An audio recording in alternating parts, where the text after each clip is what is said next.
Hello student, welcome to my YouTube channel Sai Samartha Maths Academy. Now in this video we are going to learn lesson 1.2 the fun they had class 9th English.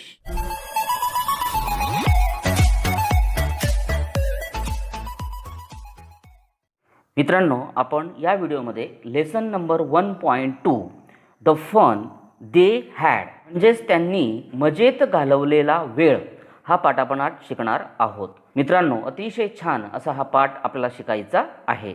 मित्रांनो आपण व्हिडिओला सुरुवात करूया. Margie even wrote about it that night in her diary. त्या रात्री मार्जीने तर तिच्या डायरीमध्ये त्याविषयी लिहिले देखील. On the page headed 17 May 2157 she wrote today Tommy found a real book. तर 17 मे 2157च्या मथळ्याखाली तिने लिहिलं की आज टॉमीला खरेखुरे पुस्तक गवसले. It was a very old book. ते खूपच जुनं असं प्रकारचं पुस्तक होतं. Margie grandfather's one said that when he was a little boy his grandfather told him that there was a time when all the stories were printed on paper. मार्जीचे जे आजोबा होते ते एकदा म्हणाले होते की ते लहान होते त्यावेळी त्यांच्या आजोबांनी त्यांना सांगितलं होतं की एकेकाळी सर्व कथा या कागदावर छापल्या जायच्या. They turn the pages which were yellow and crinkly and it was awful funny to read words that stood विल instead of moving the way they were suppose to on the screen you know. त्यांनी ती पिवळी पडलेली आणि एक चुरगळलेली किंवा दुमटलेली जी पाने होती ती उलटली आणि काय सांगू की एरवी पडद्यावर जसे ते हलत राहायला पाहिजे होते तसे न हलता किंवा न सरकता नुसतं त्या ठिकाणी स्थिर राहिलेले ते शब्द वाचायला त्यांना अतिशय गंमत वाटली. And then when they turn back to the page before it had the same word on it that it had when they read it the first time. आणि त्यांनी पुन्हा मागचे पान उलटून पाहिलं तर काय त्यावर तेच शब्द होते आणि त्यांनी आधी वाचलेले होते. ते शब्द ओळखीचे होते. Gee said Tommy what a waste when you are through with the book you just throw it away I guess. तर अरे रे टॉमी म्हणाला ही काय नासाडी केलेली आहे तुम्ही. बहुतेक पुस्तक वाचून संपलं की ते आपण फेकूनच देत असावेत असं मला त्या ठिकाणी वाटतंय. Our television screen must have had a million book on it and it's a good for plenty more I wouldn't throw it's away. तर आपल्या टेलिव्हिजनच्या पडद्यावर लाखो पुस्तकं असतील आणि आणखी बरेच पुस्तक त्यात तुम्ही मावू शकतील. मी काही तो फेकून देणार नाही. Same with mine said Margie. त्याच्यामध्ये मी सुद्धा मार्जी म्हणाला. She was 11 and hadn't seen as many telebook as Tommy had. He was a 13. ती 11 वर्षाची होती आणि तिने टॉमी इतकी टेलिपुस्तकं जी आहेत ती वाचलेली नव्हती. तो 13 वर्षाचा होता. She said where did you find it. ती म्हणाली तुला हे कुठे सापडलं. In my house. He pointed without looking because he was a busy reading in the attic. ती म्हणाली तुला हे कुठे सापडलं पुस्तक. तर ती म्हणते की माझ्या घरात. त्याने न बघता नुसत्या खुणेने त्या ठिकाणी सांगितलं कारण तो वाचण्यामध्ये गुंतलेला होता. माळ्यावरती असं तो म्हणत आहे. What's is it about school. कशाबद्दल आहे ते. तर ते आहे शाळेबद्दल. Margie was a scornful school. What's there to write about the school I hate school. मार्जीने तिरस्काराने बघितलं शाळेबद्दल. शाळेबद्दल काय लिहायचं. मला तर शाळेचा खूप तिटकारा आहे तिरस्कार आहे. मार्जी ऑलवेज हेटेड स्कूल बट नाव सी हेटेड इट मोर दॅन इव्हर. तर मार्जीला शाळा कधीच आवडत नव्हती पण आता तर तिला शाळेचा आणखीनच तिटकारा वाटू लागला होता. The mechanical teachers had been giving her test after the test in a geography, and she had been doing worse and worse until her mothers had shaken her head sorrowfully and sent for the country inspector. Mechanical teacher तिला एका पाठोपाठ एक भूगोलाच्या taste देत होते आणि ती अधिकाधिक वाईट कामगिरी करत होती. शेवटी तिच्या आईने वैतागून आपल्या डोक्याला हात लावला आणि तिला एक प्रकारची काउंटी इन्स्पेक्टरकडे घेऊन गेलेली आहे. He was round little man with a red face and the whole box of tools with dials and wires. लालसर चेहऱ्याचा तो एक गोलमटोल अशा प्रकारचा बुटका माणूस होता आणि त्याच्याकडे डायल्स आणि वायर्सनी भरलेली एक पूर्ण पेटी त्या ठिकाणी होती. He smile at Margie and gave her an apple, then took the teacher apart. तर मार्जीकडे पाहून तो हसला आणि त्याने तिला एक सफरचंद दिले. Margie had hope he wouldn't know how to put it together again, but he knew how all the right, and after an hour or so there it was again, large and black and ugly, with a big screen on which all the lessons were shown and the question were asked. तर मग टीचरने तुकडे वेगवेगळे केले आणि मार्जीला वाटत होतं की त्याला पुन्हा कसं जोडायचं हे तिला ठाऊक नसेल तर बरं, पण मात्र आता बरोबर ते माहीत होतं. आणि सुमारे तासाभरात तो तयारही झाला होता तो माणूस, आणि मोठा आणि काळा आणि कुरूप असा त्याच्या मोठ्या पडद्यावर सर्व धडे दाखवले जात आणि प्रश्न विचारले जात. That's wasn't so bad. हे एवढं अवघड नव्हतं. The part Margie hated most was the slot where she had to put the homework and test paper. पण मार्जीला सर्वाधिक नावड होती ती गृहपाठ आणि चाचणीचे पेपर्स द्यावे लागत असत अशा त्या विभागाची तिला एक प्रकारची नावड होती. She always had to write them out in a punch code. They made her learn when she was a 6 year old and the mechanical teacher calculated the marks in no times. तर ती 6 वर्षाची असल्यापासून त्यांनी तिला पंचकोड, एक प्रकारे सांकेतिक लिपी आपण असं म्हणतो, तर शिकायला त्या ठिकाणी लावलं होतं आणि त्या लिपीमध्ये तिला उत्तरं लिहावी लागत आणि मग क्षणार्धात जे मेकॅनिकल टीचर होते तिचे ते गुण मोजत असत. The inspector had smile after he was a finish and patted Margie head. काम पूर्ण झाल्यावर इन्स्पेक्टरने हसून मार्जीच्या डोक्यावर त्या ठिकाणी थोपटलं. He said to her mother, it's not the little girl's fault. Mrs Jones, तो तिच्या आईला म्हणाला, मिसेस जोन्स या छोटीशी, यात काही चूक नाही. I think the geography sector was geared a little too quick. तर मला वाटतं की भूगोलाचा जो विभाग आहे तो खूप जलदपणे पुढे जात होता. Those things happen sometimes. त्याच्यामध्ये कधीकधी अशा गोष्टी त्या ठिकाणी होतात. I have slow it up to and average the 10 years level. मी आता त्याचा वेग मंदावून सरासरी 10 वर्षाच्या पातळीवर आणलेला आहे.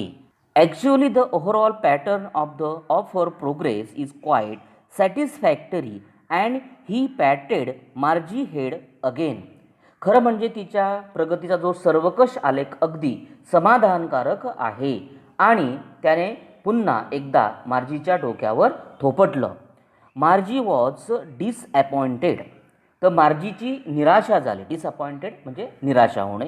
C had been hoping they would take the teachers away altogether. तिला वाटलं होतं की ते टीचरला पूर्णपणे काढून टाकतील.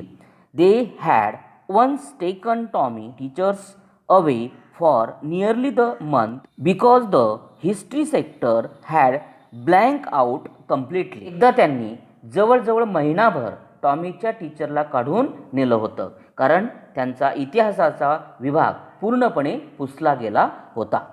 So she said to Tommy, why would anyone write about school. त्यामुळे तिने टॉमीला विचारलं, कुणी शाळेबद्दल का लिहील? Tommy look at her with a very superior eyes. तर टॉमीने तिच्याकडे एक प्रकारे जी सुपिरियर आईज आहे, आपण त्याला मिजाजखोरपणे म्हणतो, अशा प्रकारे पाहिलं. Because it's a not our kind of school stupid. अगं वेडे, ती काही आपल्यासारखी शाळा नाही.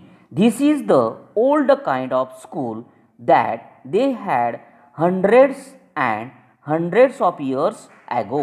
ही शेकडो वर्षापूर्वीची जुन्या प्रकारची शाळा आहे. He added softly pronouncing the words carefully centuries ago. तो गर्विष्ठपणे प्रत्येक शब्द सावकाशपणे उच्चारत पुढे म्हणाला की अनेक शतकापूर्वीची. मार्जी वॉज हर्ट. मार्जीला खूप वाईट वाटलं. Well, I don't know what kind of the school they had all that times ago. आता मला काय ठाऊक की अनेक वर्षापूर्वी शाळा कशी होती ते. She read the book over his shoulder for a while, then said anyway they had a teachers. त्याच्या पाठीमागून तिने थोडा वेळ ते पुस्तक वाचलं आणि म्हणाली की तसंही त्यांना तेव्हा शिक्षक असायचे. Sure they had a teacher but it wasn't a regular teachers, it was a man. अर्थातच त्यांना शिक्षक होते, पण नेहमीसारखे शिक्षक नाहीत, तर तो एक माणूस असे. A man. हाऊ कुड a man be a teacher. माणूस कसा काय शिक्षक असू शकेल? Well, he just told the boy and girls thing and gave them homework and ask them question. असे की तो फक्त मुलामुलींना गोष्टी सांगत असे आणि त्यांना गृहपाठ देत असे आणि प्रश्न विचारित असे. A man isn't smart enough. पण माणूस तर एवढा हुशार नसतो. Sure he is my father knows as much as my teachers. नक्कीच हुशार असतो. माझ्या टीचरला जे माहीत आहे ते जवळपास सगळं माझ्या बाबांना सुद्धा माहीत आहे. He knows almost as much as a betcha. Margie wasn't prepare to dispute that. She said I wouldn't want a strange man in my house to teach me. तर त्यांना जवळजवळ तेवढंच ज्ञान आहे याची मला खात्री आहे. यावर वाद घालायची मर्जीची तयारी नव्हती. ती म्हणाली, पण कुण्या परक्या माणसाने जर माझ्या घरात येऊन शिकवलेलं पण मला नाही आवडणार. Tommy scream with a laughter, you don't know much Margie. The teachers don't live in the house. They had special building and all the kids went there. Tommy जोरात हसून म्हणाला, तुला काही माहीत नाही मार्जी. लक्षामध्ये ते शिक्षक काही घरात राहत नसत. त्यांना एक खास इमारत असे आणि सगळी मुलं तिथं जात असे. And all the kids learn the same things. आणि सर्व मुलं एकसारख्याच गोष्टी शिकत असत. Sure if they were the same age. हो, एकाच वयाची मुलं त्या ठिकाणी असतील. But my mother say a teacher has to be adjusted to fit the mind of each boy and girl is teaches and that each kids has to be taught differently. पण माझी आई तर म्हणते की प्रत्येक मुलाच्या किंवा मुलीच्या बुद्धीप्रमाणे प्रत्येक टीचरने स्वतःला जुळवून घेतलं पाहिजे आणि प्रत्येक मुलाला वेगळ्या पद्धतीने शिकवलं पाहिजे. Just the same they don't do it that way. They if you don't like it you don't have to read the book. तेच तर ते तेव्हा करीत नव्हते. तुला आवडत नसेल तर ते पुस्तक वाचत नाहीस तरी चालेल. I didn't say I didn't like it, Margie said quickly. She wanted to read about those funny school.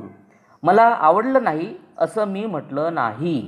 मार्जी लगेच म्हणाली, तिलाही त्या मजेशीर शाळेबद्दल वाचायची इच्छा होती. Weren't even half finish when the Margie mother called the Margie school. त्यांचं बोलणं पूर्ण व्हायच्या आतच मार्जीच्या आईने तिला हाक मारली, मार्जी शाळेची वेळ झालेली आहे. Margie look up. Not wait mama now said Mrs Jones and it's a probably time for Tommy too. तर मार्जीने वळून पाहिलं. अजून नाही मम्मा. होय, मिसेस जोन्स म्हणाल्या आणि बहुतेक टॉमीची देखील वेळ झाली असावी. Margie said to Tommy, can I read the book some more with you after school. शाळा सुटल्यावर मी अजून थोडं पुस्तक वाचू तुझ्याबरोबर, असं मार्जीने टॉमीला विचारलं. Maybe he said. Nonchalantly he walk away whistlingly the dusty old book tuck beneath his arm. बघू बेफिकिरीच्या सुरामध्ये त्याने उत्तर दिलं आणि ते धुळकटलेलं जे जुनं पुस्तक आपल्या काखेमध्ये खोचीत तो शिटी वाजवत त्या ठिकाणी निघून गेला. Margie went into the school room. It was right next to her bedroom and the mechanical teacher was on the waiting for her. Margie वर्गखोलीमध्ये गेली. ती खोली तिच्या झोपण्याच्या खोलीला लागूनच होती आणि मेकॅनिकल टीचर चालू झाला होता आणि तिची वाट पाहत होता. It was always on at the same times every day except Saturday and Sunday because her mother said little girls learn better if they learn at a regular hours. तो दररोज त्याच वेळेत चालू होत असे, शनिवार आणि रविवार सोडून, कारण लहान मुलींनी नियमित वेळेस अभ्यास केला तर तो जास्त चांगला होतो असं तिची आई म्हणायची. The screen was lit up and it said Tommy arithmetic lesson is to the addition of a proper fractions. तर पडदा उजळला होता आणि त्यावर लिहिलं होतं, आजचा अंकगणिताचा धडा पूर्णांकाच्या बेरजेवर आधारित आहे. Please insert the yesterday homework in the proper slot. तर कृपया कालचा गृहपाठ योग्य अशा खाकेमध्ये या ठिकाणी सरकवा. Margie did so with a sigh. She was thinking about the old school they had when her grandfather was a little boy. एक उसासा टाकीत मार्जीने तसं केलं. तिच्या आजोबांचे आजोबा लहान असताना ज्या जुन्या शाळा होत्या त्याबद्दल ती विचार करू लागली. All the kids from the whole neighbourhood came laughing and shouting in the schoolyard, sitting together in the schoolroom, going home together at the end of the day. आजूबाजूच्या परिसरातील सर्व मुलं हसत आणि आरडाओरडा करीत शाळेच्या पटांगणामध्ये येत, वर्गामध्ये एकत्र बसत आणि दिवस संपल्यावर एकत्र घरी जात असत. They learn the same thing so they could help one another with the homework and talk about it. ती सर्वजण सारख्याच गोष्टी शिकत, त्यामुळे ते एकमेकांना गृहपाठामध्ये मदत करू शकत असत आणि त्याविषयी बोलू शकत असत. And the teachers were people. आणि त्यावेळचे शिक्षकही ती माणसे होती. The mechanical teachers was flashing on the screen when we at the fraction 1/2 and 1/4. आपण जेव्हा 1/2 आणि 1/4च्या अपूर्णांकाची बेरीज करतो तर मेकॅनिकल टीचर पडद्यावर तो दाखवत होता. Margie was thinking about how the kids must have love it in the old days. She was thinking about the fun they had. अशा प्रकारे पूर्वीच्या काळी मुलांना हे सर्व किती आवडत असेल याची मार्जी विचार करू लागली. त्यांनी मजेत घालवलेल्या वेळाबद्दल ती विचार करू लागली. अशा प्रकारे आयझॅक ॲसिमॉव यांनी लिहिलेला हा पाठ अतिशय छान होता. मित्रांनो, हा पाठ आपला या ठिकाणी संपलेला आहे. मित्रांनो, व्हिडिओ आवडल्यास लाईक करा, शेअर करा, चॅनलला सबस्क्राईब करा. थँक्यू मित्रांनो.